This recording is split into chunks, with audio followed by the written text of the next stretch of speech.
Devant le siège de l'UMP pour BFM TV. Alors, faut-il s'attendre, Thierry, à du sang et des larmes ce matin?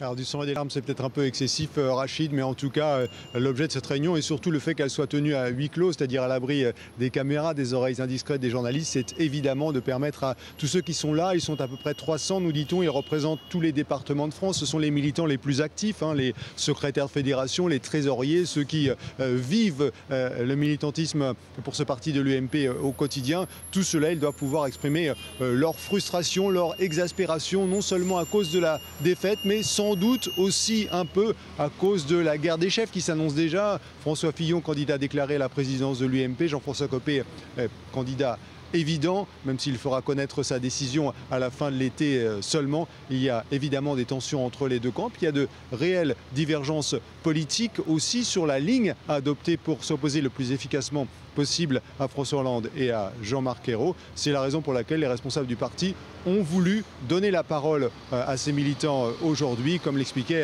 à leur arrivée tout à l'heure Jean-François Copé et Xavier Bertrand. Je vous propose d'écouter tout de suite. C'est vrai que depuis Paris, on ne voit pas toujours les choses de la même manière que ce que l'on peut observer sur nos propres circonscriptions, là où il y a par exemple, il y a eu des triangulaires et où je crois que c'est bien que chacun de mes amis puisse aussi dire sa part de choses. Donc ce sera une réunion de parole, pas une réunion de discours, mais une réunion de parole. On parle beaucoup des valeurs, c'est essentiel.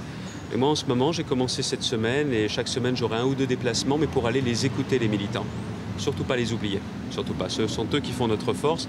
Et il y a un premier message qu'ils m'ont passé, c'est qu'ils veulent l'unité du mouvement. Et ce message-là, moi, je l'ai bien reçu.